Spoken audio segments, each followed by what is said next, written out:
part of the SGTech Secretariat leading internationalization. Our team looks at helping SGTech members expand overseas through leading business missions and also coordinating trade fairs. If this is something of interest to you, do remember to fill out our internationalization survey that will pop up at the end of the webinar. By providing us with more information regarding your market's interests, we can better cater to your needs. So a gentle reminder that today's webinar will be recorded and uploaded onto SGTech's YouTube channel. There will be a live Q&A session after the presentation as well. So today's topic is on trade, and we have two speakers from AC Trade Advisory. They provide practical solutions to enterprises and government organizations in the areas of international trade and also customs, focusing on Asia. Angelia is the founder and managing partner of AC Trade Advisory and has more than 20 years of experience in international trade and customs practices. She was formerly the lead partner in KPMG, setting up the Asia Pacific Regional Trade and Customs Consulting Practice. During her KPMG stint, she advised multinational companies from various industries in optimizing their supply chains, managing customs compliance, and also free trade agreements. The other speaker today is Eugene. He is the co-founder and partner at AC Trade Advisory. Prior to his current role, Eugene was with PwC and KPMG, leading and managing international trade and customs projects across multiple industries and jurisdictions. Such projects include optimizing clients' global trade setups in terms of cost savings, operational efficiencies, and also maintaining trade compliance in a commercially viable way. So let's welcome Angelia and Eugene. Over to you, please. Hi, thank you, Ying. Good afternoon, everyone. So I'm going to share my slide. Okay. There you go.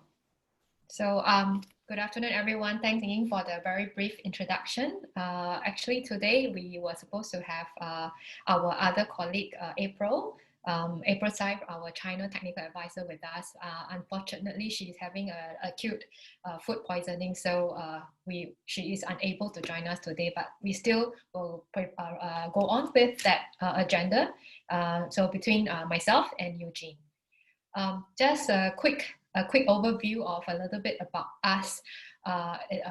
Myself, I've spent actually more than 20 years within the corporate world. I started off with Sony, Cisco, and Philips as their global trade and customs in-house lead. And so I have been working in the corporate industry on this role as advising international trade prior to joining KPMG. So now we are with, we have set up AC Trade Advisory, and over to Eugene. Eugene? Thanks, Angelia. Myself, as Ying mentioned briefly earlier on, I came from PwC, KPMG, and during my time with PwC, had a good opportunity to be seconded to both Symantec and Motorola Solutions. So incidentally, they are sort of considered related to the ICT sector. So I had dealt with a couple of quite a bit of trade and customs related issues across different jurisdictions, particularly in the Asia Pacific region over the years. So since our firm started AC Trade Advisory about 3 years back, we have also been conducting a lot of public outreach sessions and capacity building sessions, not just for the public sector, but also for the private sector as well.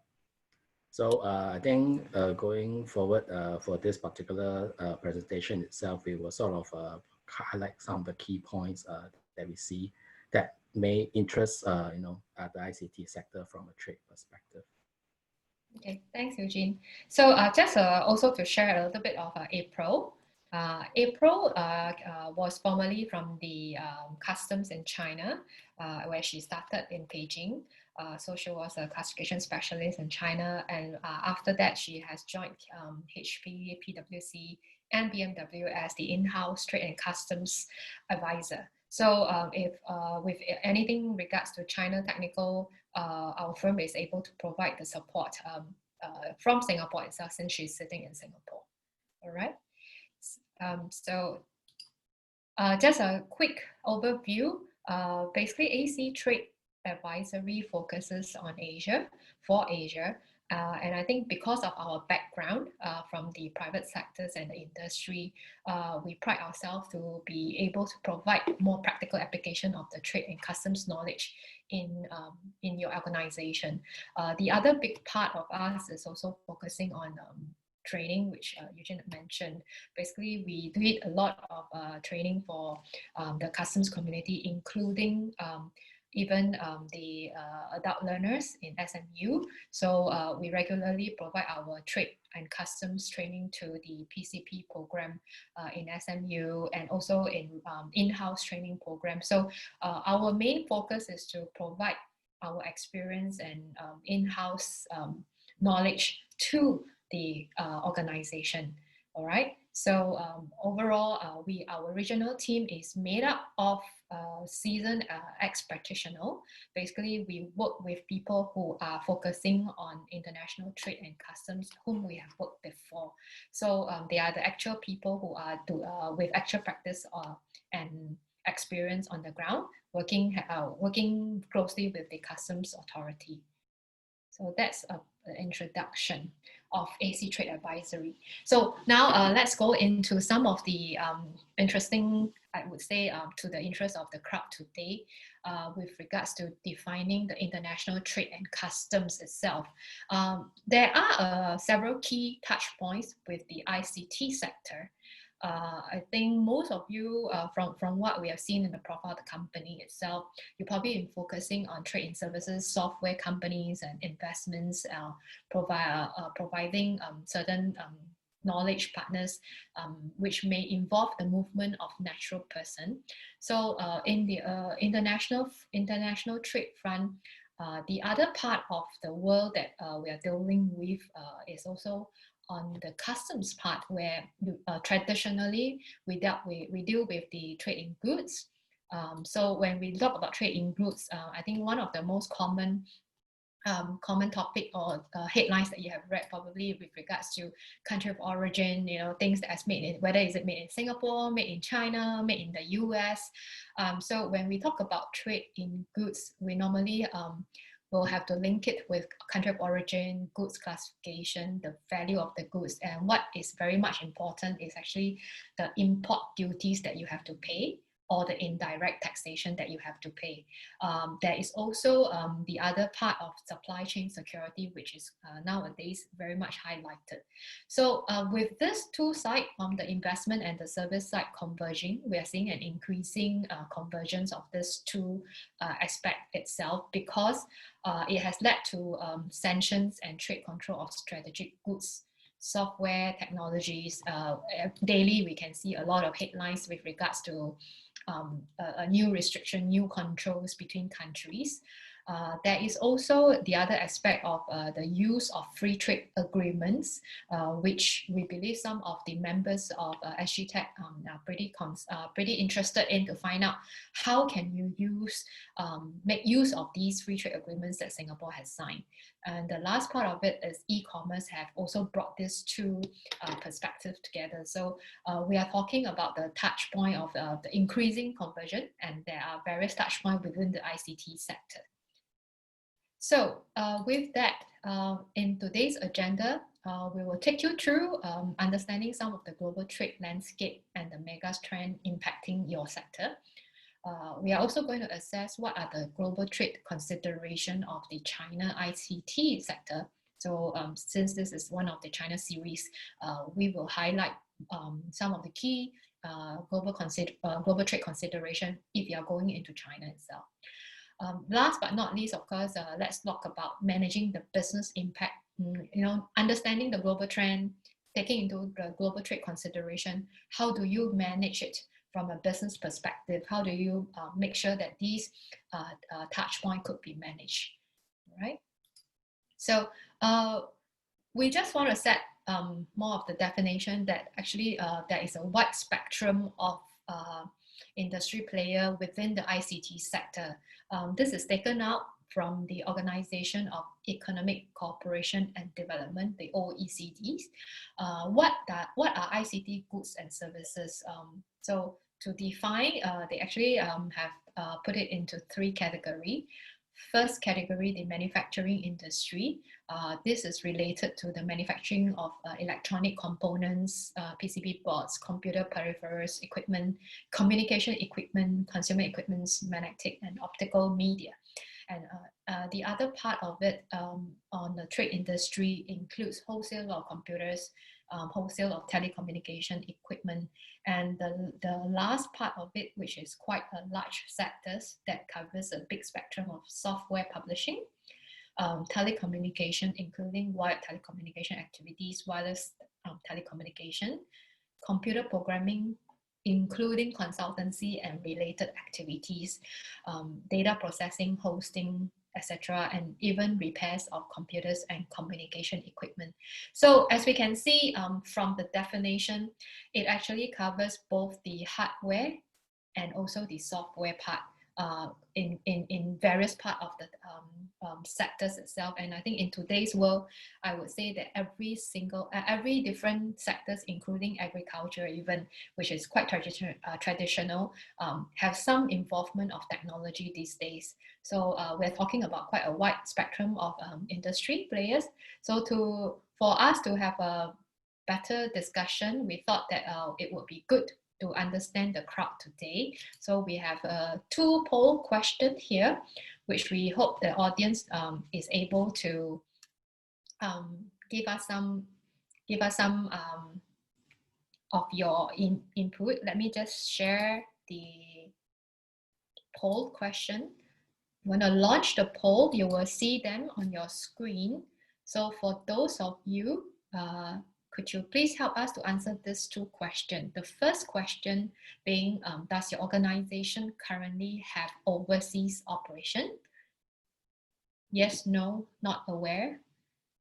The second question, for your current or upcoming overseas operation, which of the following aspects are you concerned about? So there are few options for question 2. The few options, you can choose more than one options. So cross-border movement of goods, which is related to hardware, commercial samples, goods for exhibition, promotional, or you're looking at delivery of services, softwares to overseas. Some of you may be involved in overseas investment controls and requirement. Is that your concern?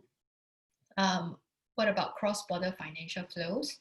If you're dealing with e-commerce, or banking sectors, you probably have, even selling of goods, you probably have a concern with cross-border financial flows. And last but not least, movement of natural person. So this will kind of give us a stage of how are the audience being made up of today, and we can focus on things that you might be more interested in. There's a question, just give me a second.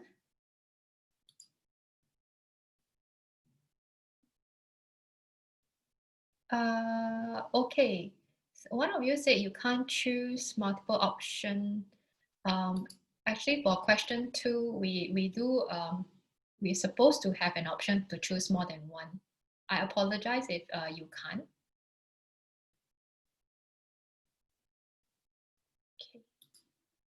Okay, I'll end the poll now. Maybe I'll share the results so that Eugene and I can also just have a good idea of it. So I'm going to share the results so that all of you could also have a look at it. So most of us, you currently already, 67% of you already have overseas operations. Then perhaps the 30% that do not have, maybe planning. Right, so look at the second question. I think the highest of the concerns that you have is actually 38% of you looking at delivery of services and softwares to overseas parties. The next concerns are actually overseas investment control and requirement. Okay, hear you. And we have about 21% of them looking at concerns with cross-border movement of goods. For example, hardware, commercial samples, goods for exhibition, promotion. So nobody's concerned about movement of natural person. So, and I think we also have cross-border financial flows. Okay, Eugene, anything? You're on mute. No, Yeah. we're good. Okay. Okay. So let's carry on with the content. I think we are able to cover some of this discussion today. Okay. Okay. Let me just proceed next. Well, we are all aware of the events that has taken place since December 2019. I think this slide actually put it together on the drivers of international trade landscape, which in my view, having been in the industry for 20 over years, this has never been the roughest time for us altogether in the international trade landscape. I think from January onwards, we start to see the impact of the pandemic, which led to lockdowns and supply chain disruption. We have done a few webinars. We've done webinars that we talk to our peers in the industry that are dealing with international trade and supply chain and logistics. That there were a very hard time, actually a lot of confusion and disruption in terms of keeping production continuity in the production. The other areas is also not having a clear idea of what will be next in the new restrictions, and the rules from the importing and exporting countries were actually up in the air. Things were changing by the day itself.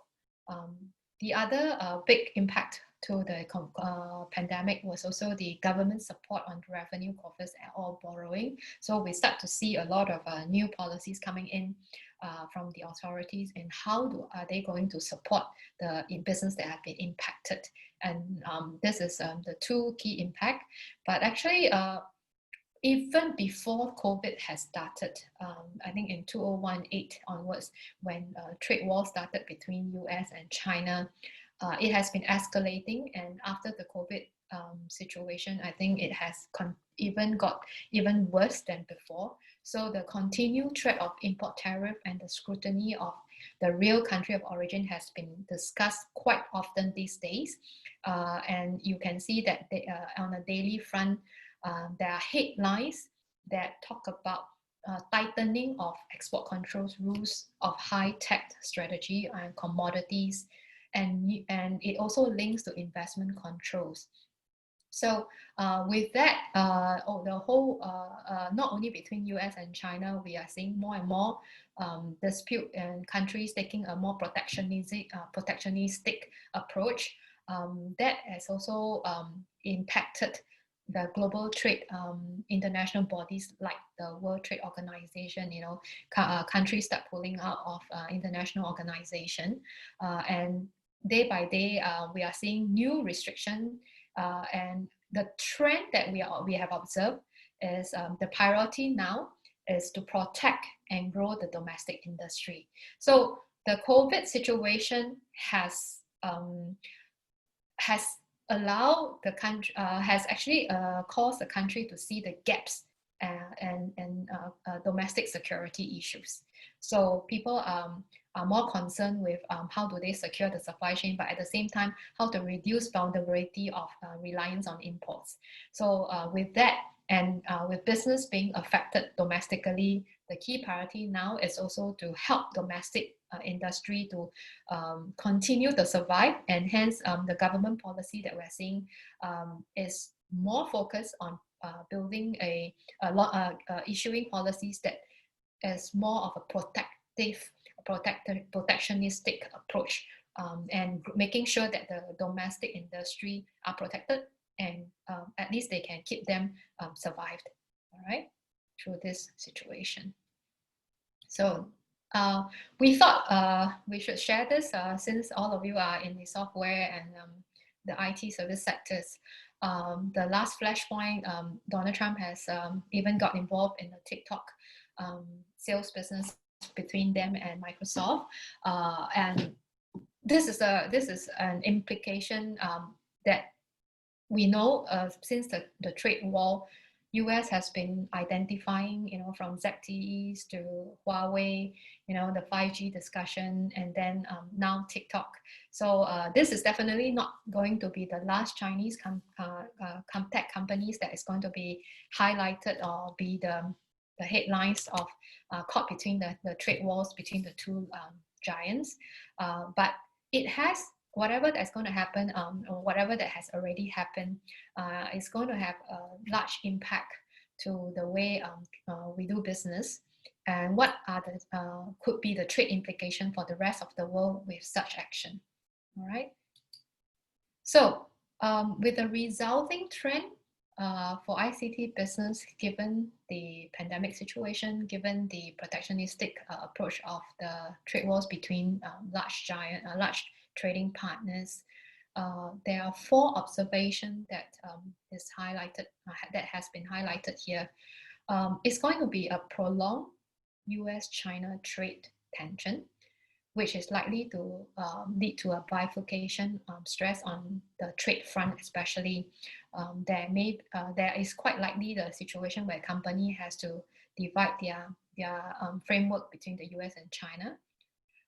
There's definitely an increasing trade protectionistic sentiment, not only US and China, even in India, EU, Asia countries, everyone is looking at how do they protect their own industry, since the business is greatly affected by the pandemic and of course by the trade war itself.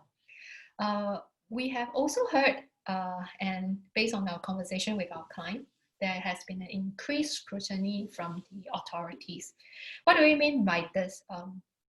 As you know, with the pandemic situation, there is an increased borrowing from the business, from the government. There is a reduction in business itself locally, which means the authorities themselves, such as the customs authority, the tax authorities, actually fall behind in their revenue collection. So every year, they usually have a target of collecting certain revenue to sustain the country's GDP. But with the pandemic situation and also due to the lockdown, they were not active in the last few months. But we have since here that authorities has become very active now, because they in the remaining months of the year, from now to the end of the year, they would try to collect as much revenue as possible. And that's where we have seen at the port level, where goods are being scrutinized more. Also, companies are starting to receive more queries, audit letters from tax authorities, from customs authorities on audit purpose. All right. Last but not least, there is also increasing global foreign direct investment competition. Now that the world economy is trending downwards, where in the past where FDI quite easily coming in has now stopped, has now led to a downward trend. So countries are now coming up with new ideas to attract more investment, to make sure that their industry is still receiving foreign direct investments. So every country is competing with each other. Even at the ASEAN level, we are also seeing such competition between among the ASEAN countries to attract more new foreign investments into their country. Okay. So with having said that, we thought we would share some headlines of what could be the impact of trade non-compliance. Most of you probably have seen the 2 headlines of top Huawei executive arrested in the US. This has got to do politically, but also it has got to do with export controls rules. The other one that was actually made very big headlines a few years ago is actually ZTE being fined 1.1 billion for flouting the US sanctions against Iran. Iran is actually subject to the UN sanction, and ZTE was fined because they had been flouting the rules, the US sanction rules against Iran, because they were dealing with businesses with Iran. So this too is related to tech. The other article on the right that happened a few years ago is related to a Singaporean who has illegally exported radio equipment to Iran. And again, because of the US, because of the US sanction against Iran, this Singaporean is extradited to the US due to this illegal export of radio equipment that they are not supposed to. Okay, so the price to pay for trade non-compliance is actually pretty serious. This is another example that we would like to share with you, is a alleged customs non-compliance. So this particular multinationals was slapped with a very huge, estimated of a US $89 billion of USD customs duty shortfall. Why? Because the India customs has charged the importer for not paying the right import duties because they were alleged that they have intentionally reduced the goods price of the goods and put them into a service agreement instead, such as warranty, softwares, and also other access support. So these are a few examples of customs non-compliance that could lead to huge penalty for the importers concerned. Okay, so some of the key trade consideration of ICT sectors that is involving China. What kind of involvement are we referring here? If your suppliers are from raw materials and parts, your manufacturer of your products could be made in China. We're talking about R&D teams. Who are the people that made up the R&D team, the software developer themselves, the platform operator, China-based customer, China-owned and related entities or individuals outside of China. So it does not mean that if you don't deal with China, you completely is out of the concern. Not true. Even if you are using software developers that are there, or you have individual Chinese that is located outside of China, there could be also the involvement of China. All right. So why do we bring this up? If you have been following the international news, there has been an increase in risk of breaching the US export investment, financial controls, and sanction. What do we mean by this? It sounds very technical. There's basically three category of controls that US has against export related to export controls. All right. So the first category involved is actually export controls. What it means is there is certain US product, commodity, software, and technology that are subject to, of US origin, that are subject to export controls. So before you could sell them, it could be a software, it could be a technology, or it could be a product that has US technology in it. It would be subject to the approval of the US authority. This authority in charge is the US Bureau of Industry and Security, the BIS. So this particular agency, BIS in short, they have the power to investigate for alleged export of US origin product, software, or technology, and it may not only cover, it does not cover the products that are shipped physically, but it could be a product, a non-product itself that may not be shipped physically, but being used by sanctioned person or sanctioned organization or country without getting the right permit itself. So for this, we have seen examples of their intelligence. Actually, the BIS authority has a branch in Singapore. They have the people who sits in Singapore as well to monitor the movement of such activity in ASEAN country.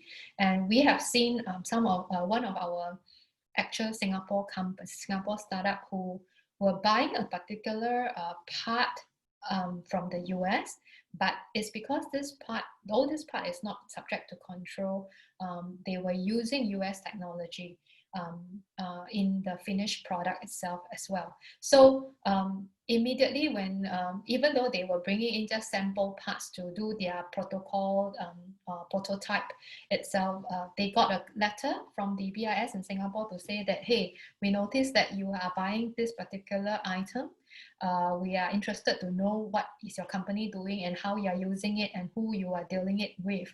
So this startup had to go through some interviews and making sure that what they are doing has been issued a proper permit to do. So don't just assume that if you are not in US and you are not exporting US product, you are not subject to control. Be aware that there are multiple areas that you could be affected and not knowingly flout the rules of export controls of the US. So apart from export controls, the US has also controls over the financial aspect of things, and this is the organization, the agency that's in charge of it is the Office of Foreign Asset Control, OFAC, who administer and implement economic trade sanction. And what is the biggest impact of this particular control is the ability to seize as asset. So from the financial part itself, if you are involved in such transaction, you may be subject to OFAC's scrutinies, and in the event of illegal or things that you are not doing it correctly, the impact is a seize of asset. Last but not least, the investment control itself. Committee of Foreign Investments in the US, in short CFIUS, they are the one who addresses US national security concern.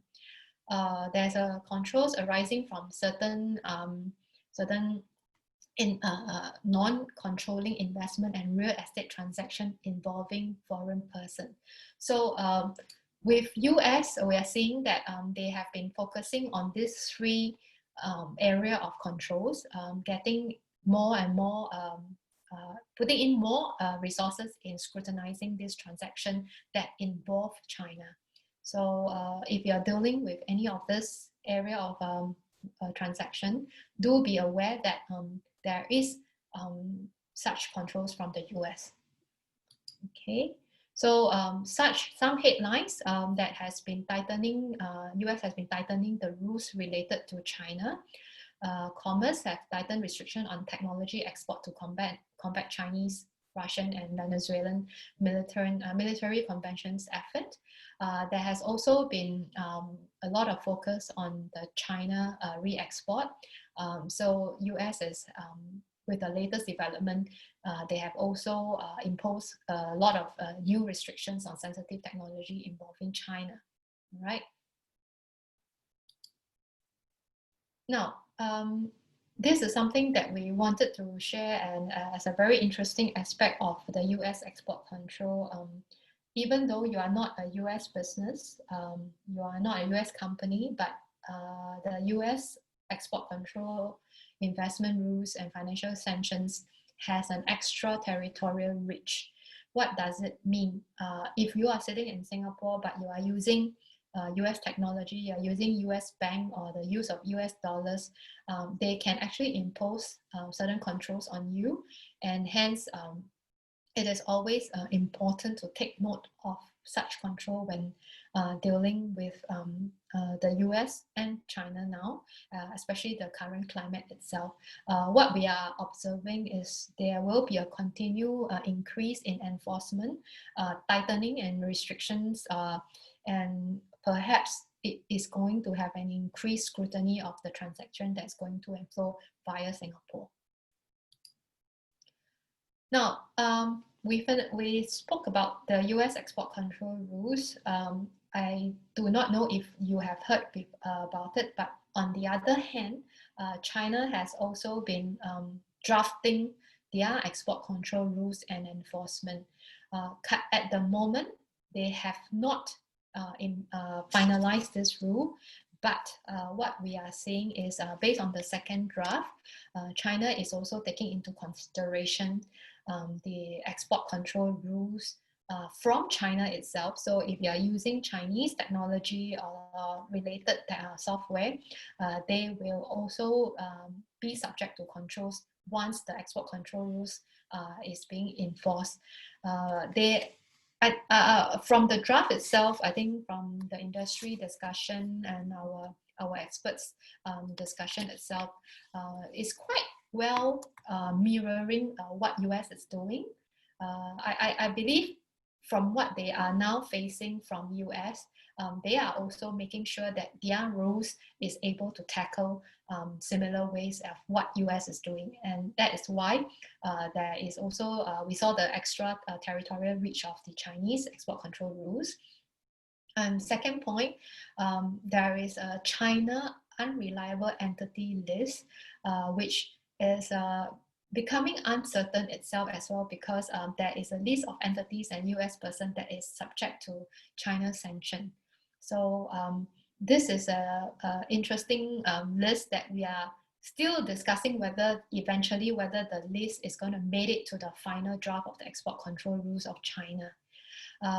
Because of the proactive enforcement expected that is going on, we expect that the Chinese authority is going to be very proactively enforcing their rules on US entities that's operating in China as well. Okay.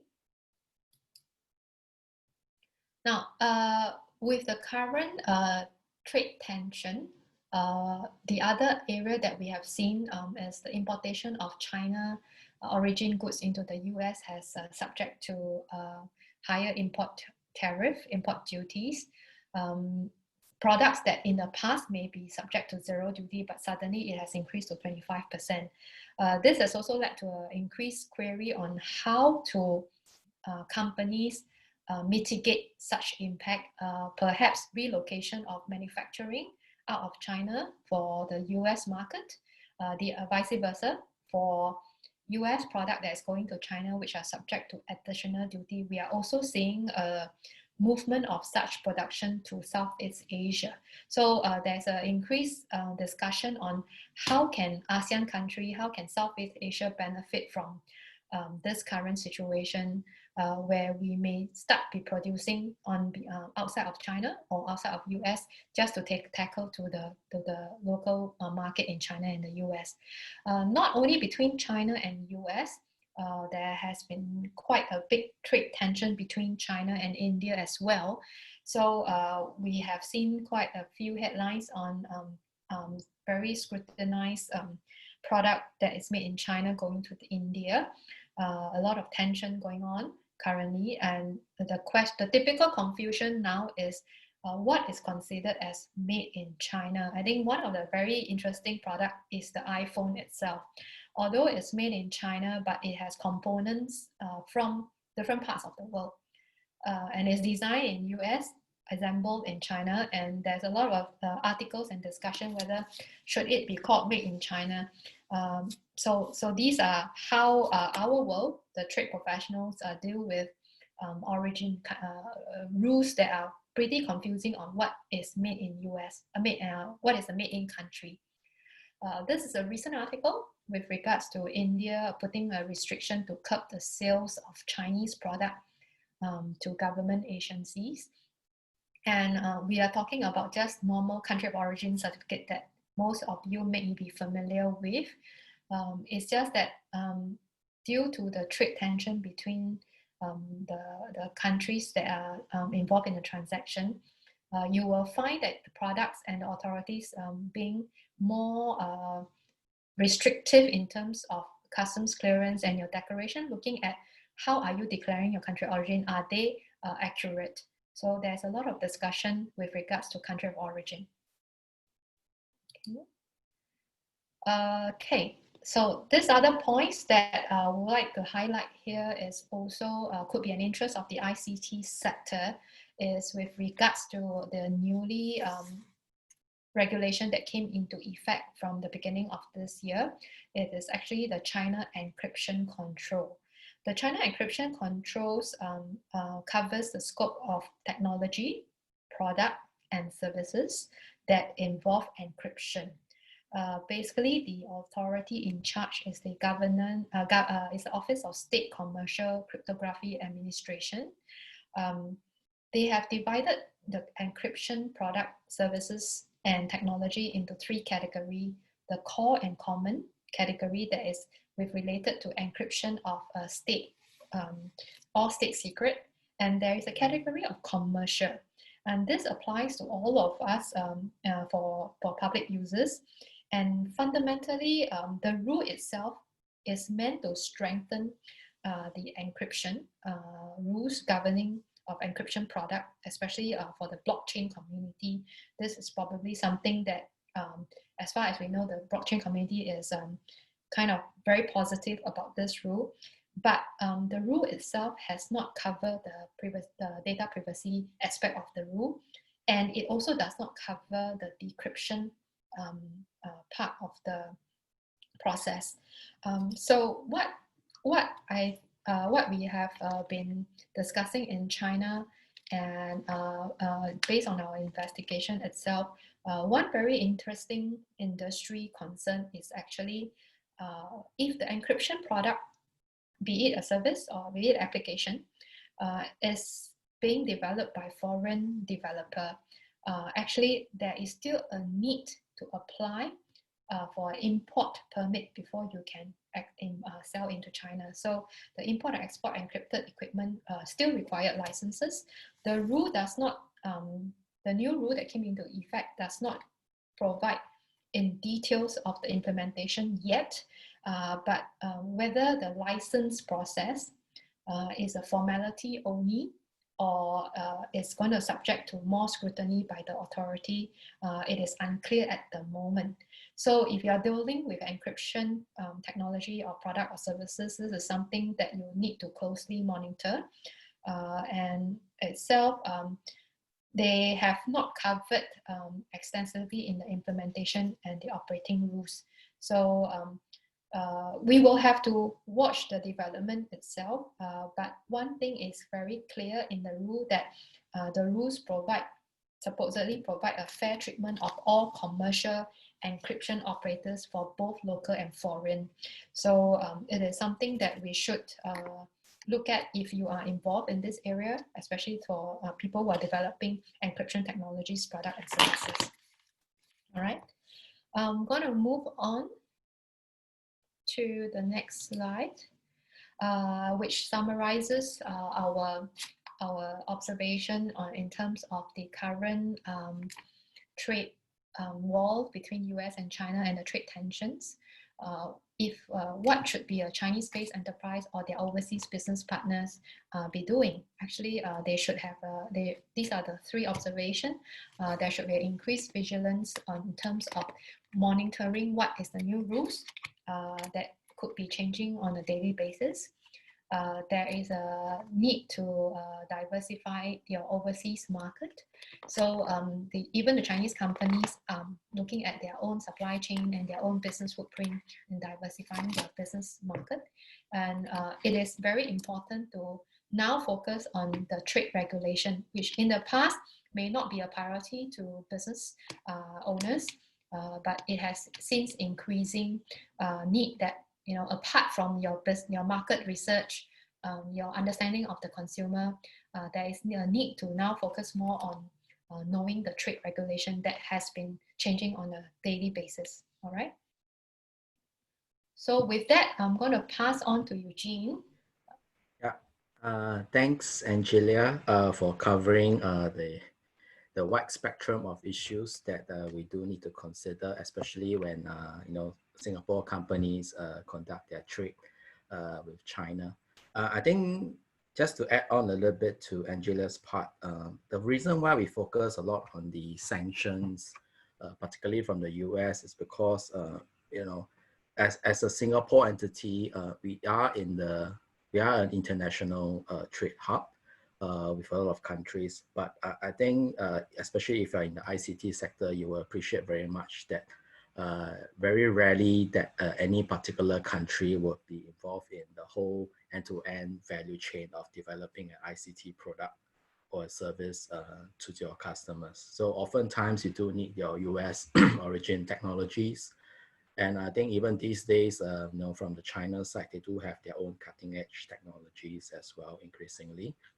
So the recent developments in the US involving TikTok being forced to divest their North American operations is rather disturbing. Of course, now they have moved on to sort of proposing to ban WeChat as well. So as a Singapore company, especially in the ICT sector, that's why we wanted to focus a lot more on the sanctions, which we will presume that they would sort of carry on, on a prolonged basis going forward. So the next few slides is a bit more cheery, relatively. We'll focus more on not so much on all the doom and gloom related issues, but more on the free trade agreement front. So I do understand from SGTech prior to this session that quite a few of the board members were interested into understanding more about Singapore's free trade agreements with China. So this is an article taken out from CNA sometime in 2018, been some time now, where Singapore and China actually signed a couple of agreements, including one free trade agreement upgrade between the two sides. So next slide, Angela. So this just provides an overview. Singapore do have a bilateral FTA with China. In fact, for China, this is one of their first bilateral FTA that they signed. So Singapore had the honor to be one of the first bilateral FTA parties, which came into effect in January 2009. So initially, when the agreement came into effect, it was largely focused on the trade in goods front, which I will elaborate further. More of reducing customs duties for Singapore-made products going into China domestic market. And recently, from the article that I showed you earlier on, they had a recent upgrade which came into effect in early this year. So that focus moved on pretty much on the trade and investment front, which I will also elaborate more going forward. The next is the ASEAN-China FTA. So this is by far one of the most commonly used FTA in around the region, especially within ASEAN region. Again, the focus is pretty much on the trade in goods front, and has been effective since 2005. Was recently upgraded again in 2019. So you'll notice that this is quite a common development for a lot of FTAs because trade is very dynamic. And so every now and then FTAs, free trade agreements needs to be constantly reviewed and updated. So Singapore, our government has been quite proactive to lead on this front. And so we have one bilateral FTA with China, one multilateral FTA with China, and there are also many other more FTAs that Singapore is part of. In fact, we have more than 20 FTAs, which I think suits in line with our kiasu mentality, but also highlights that Singapore relies on an open, rule-based global trade system to thrive. And there are more than 300 FTAs worldwide. So really, the devil is in the details.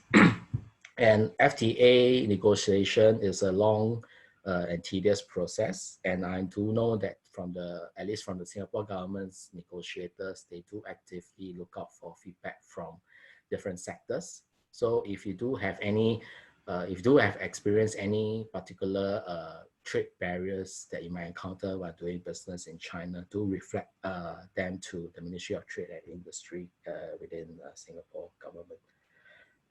Okay, and for our government itself, we do prioritize a lot on the trade and goods front, but also but at the same time preserving the services and investment front domestically for us. So the key elements, FTA elements within these two major FTA, the China-Singapore FTA and the ASEAN-China FTA, trade and goods is one part, but there also, for most of the FTAs, not just these two FTAs, they do cover trade and services, investments. For e-commerce, that's only applicable for CS China-Sing FTA. and also movement of persons, and also dispute of settlement mechanisms. So in the next few slides, will cover largely the four main points that are most commonly asked about within the FTA. Next, sure. So on the trade in goods front, so from my experience, most of our clients that come to us for FTA related questions, most of the time they are interested on the trade in goods front. Why? Because first and foremost, they are one of the most tangible FTA aspect in terms of really, giving them the opportunity to realize custom duty savings in the event that any product that you manufacture up from Singapore. Sorry, Angela. Yeah. So, yeah. So in the event that your ICT product is subject to customs duties upon importation into China, there is a significant cost savings that you could realize. Each FTA have unique product scopes, and obviously there are no free lunches. So you do need to fulfill certain rules of origin, and these rules of origin are unique for different FTAs itself.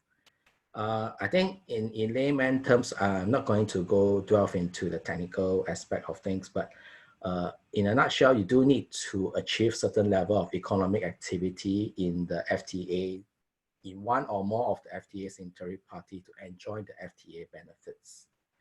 So in this case, if you're talking about goods aspect, you do need to achieve certain level of manufacturing activities. And we do get more and more organization these days, also from the ICT sector, to really check whether are they leaving any money on the table. So if you ask most of the companies, both big and small actually, about the amount of duties that you do pay for any importation of goods, tendency is no one is tracking within the organization. But most of the time, more often than not, actually, the customs duties amount that you have to pay, which you thought that is just something that you have to pay, actually turns out to be quite significant at the end of the day. So I would suggest that, do take a look at those. And I do know that a lot of the listeners in today is in the services sector, but in order to run your services, sometimes you do need to run certain data centers, or you need certain computers, laptops, or any ICT products to run your service. So this is something that you do need to check out, to prevent, to be cost effective, especially when doing business in China. Another aspect is really the elimination and reduction of non-tariff barriers. So that includes trade facilitation, more often than not between the custom authorities, and mutual recognition of selected products and industry standards. Okay, next. On the trade in services front, the way that is that they are written out in the chapter itself, it does have a horizontal commitments front, as well as which applies for all different industry sectors for the FTA members. And on top of that, there's sometimes sector-specific commitments with limitations called out. So that spreads across four broad modes of delivery of the service. So for cross-border supply, what I mean by that is usually it's from territory from one member into the territory of another member state. Or sometimes, so for this cross-border supply, it could be a call center business, or it could be an IT help desk business that you supply your service cross-border. Or sometimes it could be consumption abroad, the second mode of supply of services. So that usually entails, tourism sectors. The third mode, commercial presence. This is by far the most common mode of supply, whereby, in order to supply your service into another country or overseas country, you do need to set up certain commercial presence. So by far, I think more than 50% does cover, of service providers go access to foreign markets via this mode.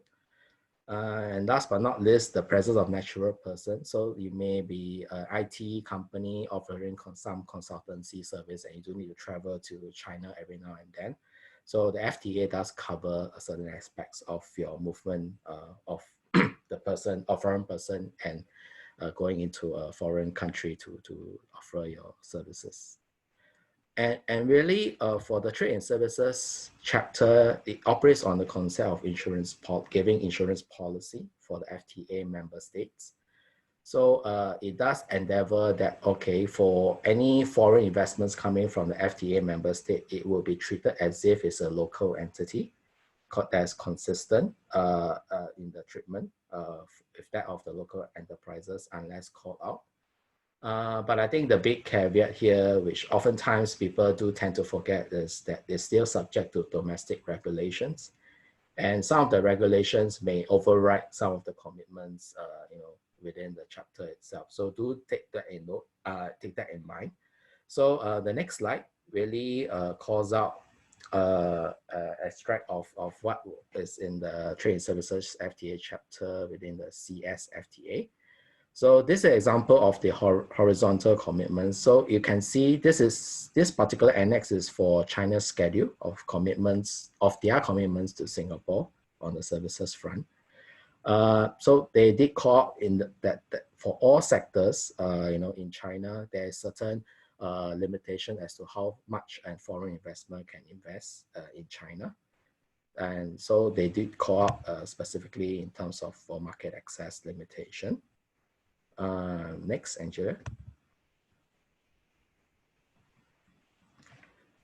So there was a certain sector for the computer and related services. So it does cover all sorts of services like consultancy services, software implementation services, data processing services. And they did highlight for the 4 modes of supply, if there are no limitations, they will call as such. And you can see that, for example, in the first row itself, for presence of natural person, they did limit that, for the natural persons to offer such a service in China, they do need to be qualified as a certified engineer or personnel with bachelor degree and 3 years of experience in these fields. So this is called out within the Trade and Services FTA chapter. And all this are readily available online. So you can go on the Enterprise Singapore website. You just Google for this particular FTA. There is this chapter that turns up. So you can take a look to read through for yourself. Okay. Moving on to the investment FTA chapter. So for the CS FTA, there was a new appendix covered in the most recent upgrade earlier this year, sorry. Again, it operates on the concept of insurance policy, and it does it does ensure that any foreign investors coming in within the FTA context do get treated on the same basis as per the local enterprises. Again, it's still subject to domestic regulations, and particularly, I think in the investment chapters, it does exclude the government procurement aspect for both countries. Okay. Last but not least, movement of natural persons. It does cover on a non-permanent basis movement of business visitors, contractual services, and intra-corporate transferees. So again, specific commitments are listed out, and there's also a link of this particular chapter with the Trade and Services chapter. If you recall, in the table itself, there are certain personnel requirements and experience standards that they will need to impose. And benefits tend to be granted on an automatic basis, so you don't need to do anything itself. But again, it's still subject to domestic labor laws and regulations. So what do I mean by that? So if you go move on to the next slide. So this is really a commitment from China, for example. Again, an extract. So for business visitors, they are allowed to stay within a maximum of 6 months.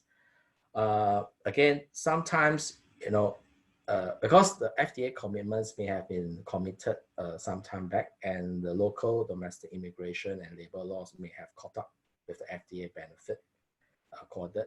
So every now and then, that's why a lot of the FTAs that Singapore has signed, especially, that we do need to constantly review and update to make sure that there is still some competitive advantage using the FTA that Singapore has signed with its key trading partners. Okay. And this again is from the Singapore's perspective. For China persons to come in, what are some of our requirements itself? The slides will be circulated later on, so I would just, you can read it at your own leisure. Okay, this next slide actually gives you put it in the diagram as to how strategically Singapore is placed, because Singapore has more than 20 FTAs itself. You have the ASEAN FTA, which involves the 10 ASEAN countries in Southeast Asia. You have also, I'm not sure if most of you all would have heard or come across the Comprehensive and Progressive Trans-Pacific Partnership, quite a mouthful, in short, CPTPP.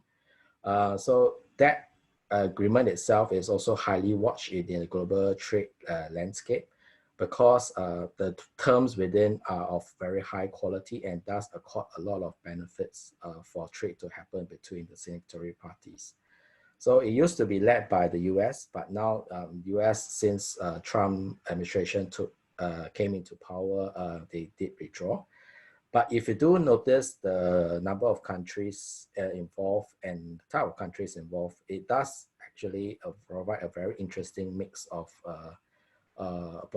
potential opportunities for Singapore companies to invest in all the other member countries. So as far as Canada, even some of the Latin American countries as well. And on the left side, you do have the Regional Comprehensive Economic Partnership Agreement, RCEP. So this is still not enforced and still in negotiation. We understand that we are in the final leg of the negotiation. So this is pretty much led by China, or perceived to be led by China. India has since withdrawn. But again, if you look at the countries involved, basically, it stitches up all the ASEAN plus one FTA. So as of today, there are ASEAN China FTA, ASEAN India, ASEAN Korea, ASEAN Japan, ASEAN Australia, New Zealand.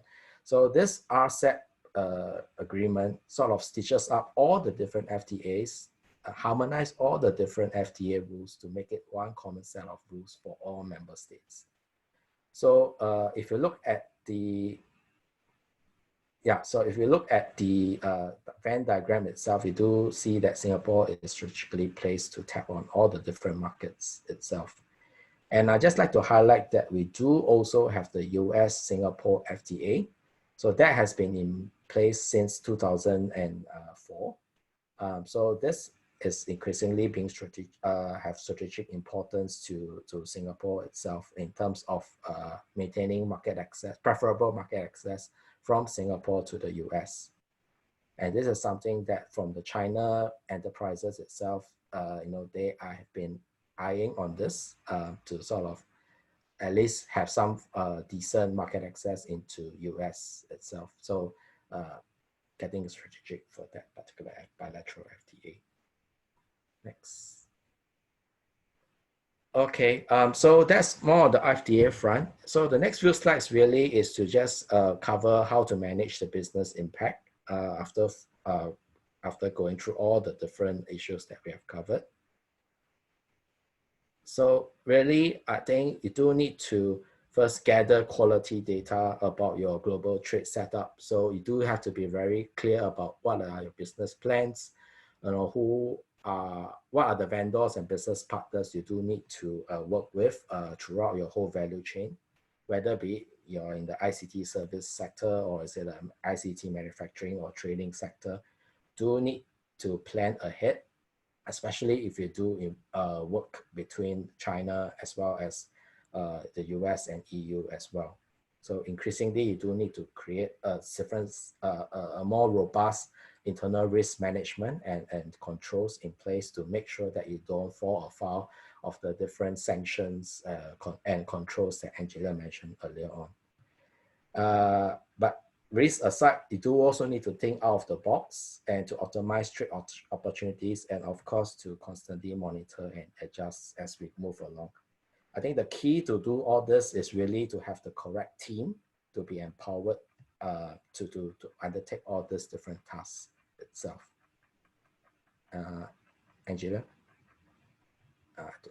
Yeah, so you do need to be empowered to make the quality informed global trade decisions. Next. So this is just an article that came about after the tailcoats of the US-China trade tensions. And this is an article from South China Morning Post, which our firm was quoted. And the focus really was, okay, now you have the US-China trade tensions, but I think there's an exodus to move towards the Southeast Asia region, particularly if you talk about manufacturing, Batam in Indonesia as well as Vietnam will be seeing more of the actions going forward, if not already. So do take note of that.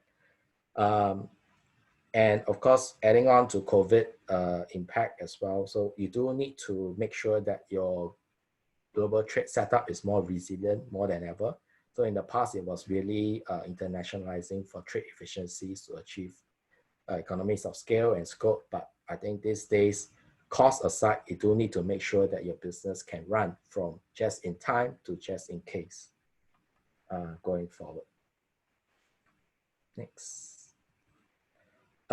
So I think Enterprise Singapore has recognized the need for our enterprises to go overseas.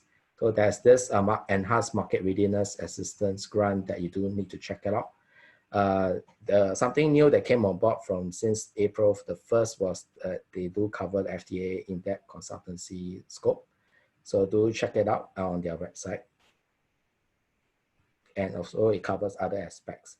So in terms of your team, you do need to, for the core trade function itself, you do need to really work with your different stakeholders within the company to make sure that all the considerations that we have picked up have been properly addressed going forward. The last you want is to set up your business and to find themselves falling afoul of some US sanction rules, or you could potentially run into certain trade showstoppers that you didn't plan for.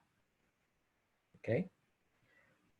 So what we do as a result is we do run a lot of different courses and collaborate with other organizations such as the World Customs Organizations Academy to really sort of impart all this trade knowledge to the wider trade community itself, regardless whether you are SMEs or MNCs itself.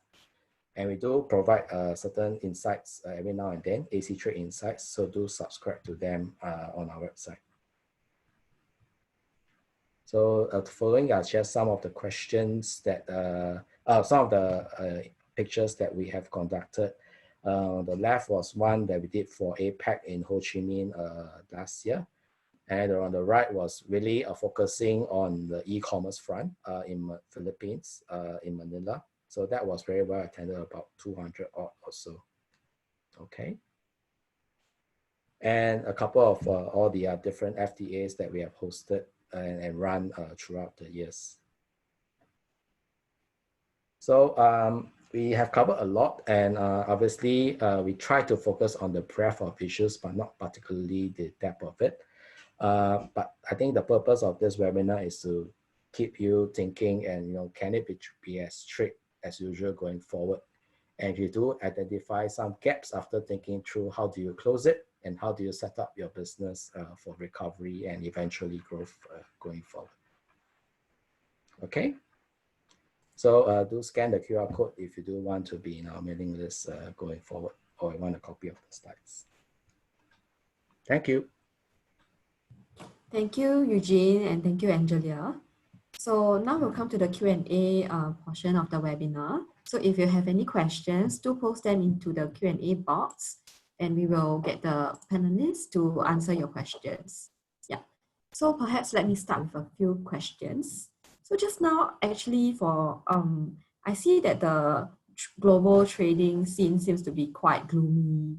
Are there any bright spots or any, or is there a best time where companies can start doing this kind of trading with China?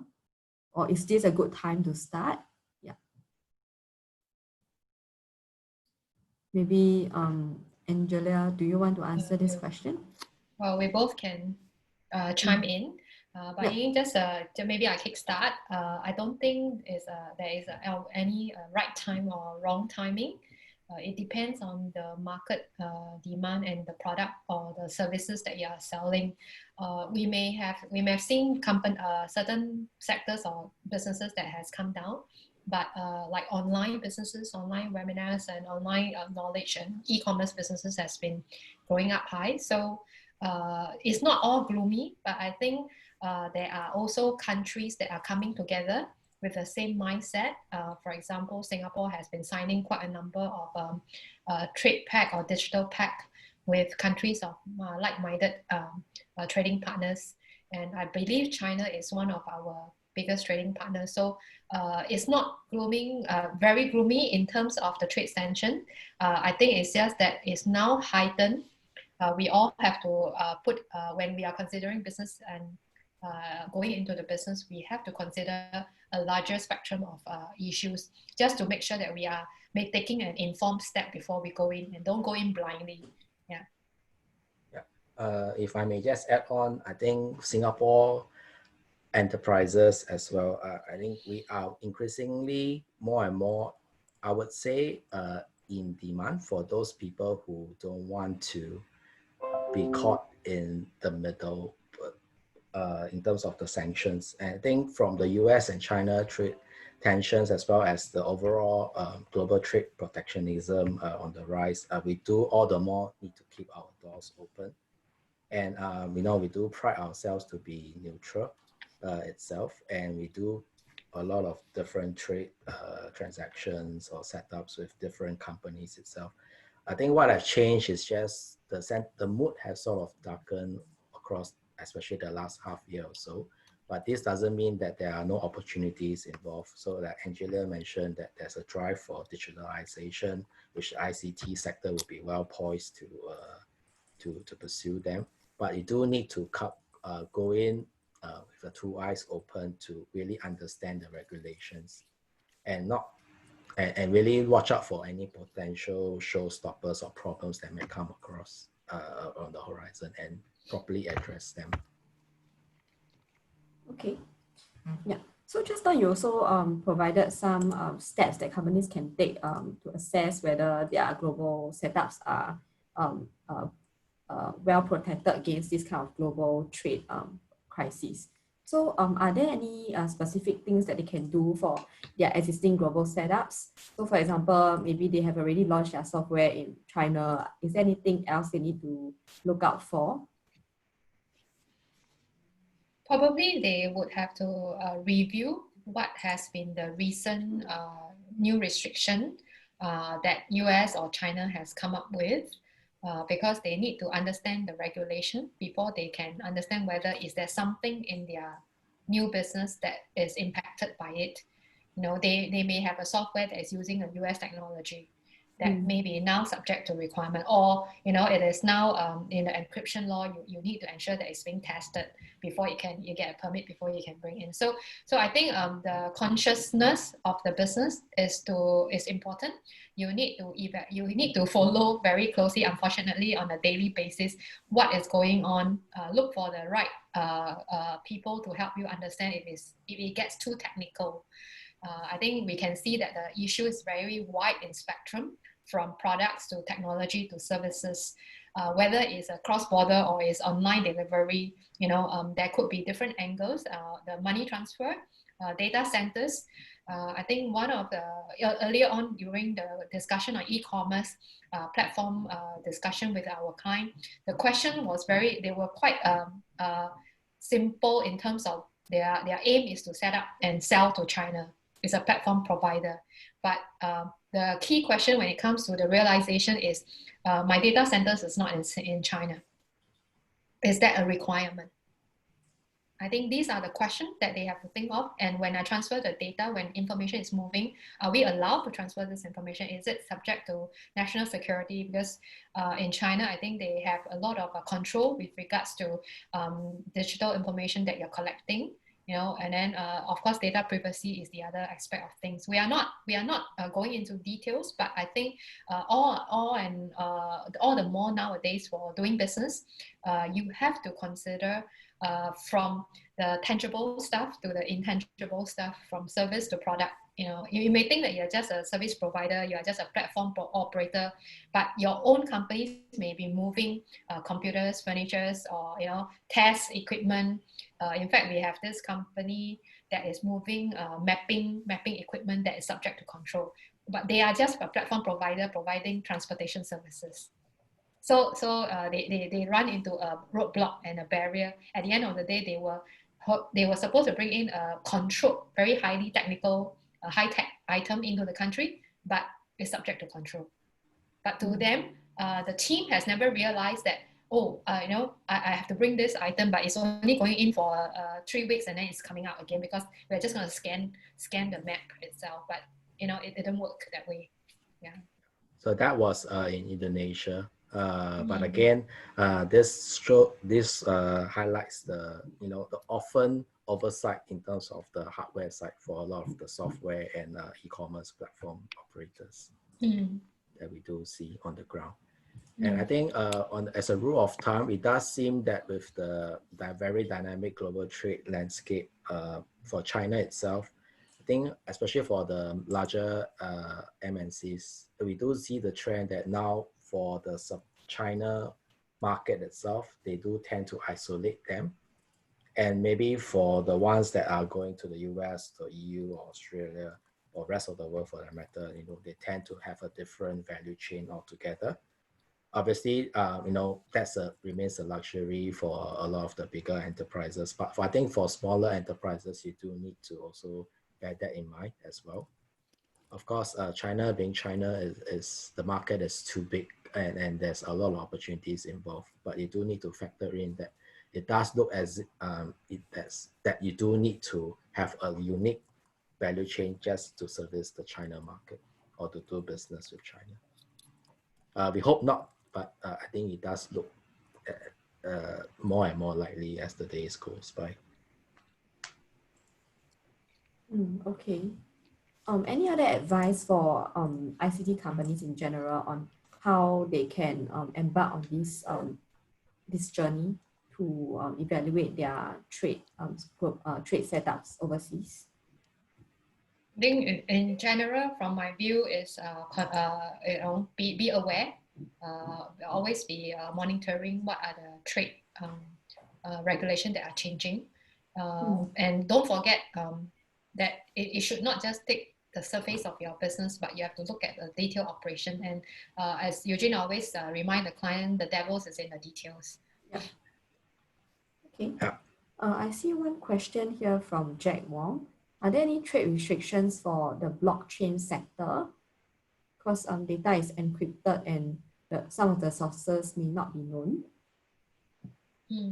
I think you would really have to look into the new encryption, because the encryption law is quite pretty much impacting the blockchain. Although what we have gathered is a positive change, but I think what is controlled, what information belongs to state secret and what is common and commercial is still unclear with the law. I think it is we expected to have more details that is to be published. So it is necessary to monitor very closely on the data that is going through the encryption.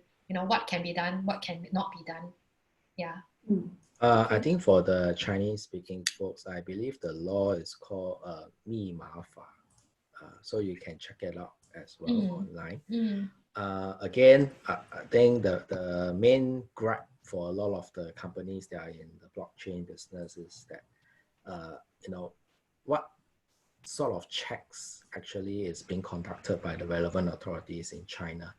if you do find that, okay, they do need to decrypt it and just understand, you know, or have a sneak peek into what are is the data behind the encryption, then I would say that sort of defeats the whole idea of blockchain to begin with.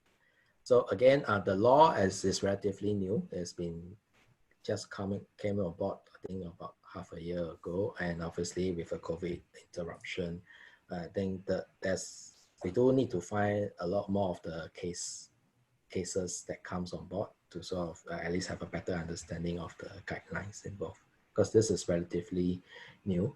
Of course, on the surface, it does say that it promotes blockchain technology products and the community at large. But again, you do need to be wary of this particular the licensing processes involved, especially if you do work with other foreign vendors, especially from the US, then it may be a showstopper for them. So do take note. Okay. I don't see any other questions in the Q&A box. So if the audience have any further questions, you can feel free to drop us a note and we'll connect you with the panelists. Yeah, and the panelists are also sharing their contact details on the slide now. Yeah, so do take them down. So meanwhile, I will also take over the share screen to share some upcoming events with the audience. Yeah. So we do have a series of upcoming internationalization webinars. So for 18 August, we have one on Philippines, covering overview of the ICT market and also tech talent. Yeah. Then on 21st August, we have one on Vietnam. So similar, we will also cover similar topics. So post-COVID-19 opportunities in Vietnam's ICT landscape, and also various insights and strategies for building remote tech teams in Vietnam. Yeah. Then one more for China, it will be on M&A. So on 27 August. So if you're interested to sign up, do click on the links that can be found in the Zoom chat function or the Q&A box, because our SGTech website is undergoing some system migration at the moment. So you won't be able to access the events page. Yeah. So if you want to sign up, you can always click on the links. Otherwise, feel free to drop the secretariat an email. I'm sure all of you would have received the confirmation email in Zoom for this particular webinar, and our secretariat email is also found inside that email. Yeah. So just to reiterate again, we have upcoming business matching sessions with Chinese partners. Currently, we have 4 partners available and ready to network with the Singapore companies. So they are in the areas of blockchain, e-commerce, HR tech, and also software. If you're interested to meet with them, just drop us an email, or you can fill out the forms that can be found in the link here, and we can help to connect you with the Chinese partners. So these companies are actually reputable partners from China. Some of them are quite big companies. Some of them are startups. So if you're interested to meet with them, just let us know and we'll help to connect. Yeah, and lastly, we do have an ongoing survey on internationalization. So if you are interested to share with us your thoughts about internationalization, and most importantly, share with us what are your markets of interest, do jot it down and through the survey, and we will attend to them. Yeah, so yeah, and with this, I hope that you have enjoyed today's webinar and hope that you've benefited greatly from the sharings by the speakers. And thank you once again to Angelia and Eugene for the sharing today. Thank you. Thanks. Yeah. Thanks for having us. Bye. Thank you. Bye.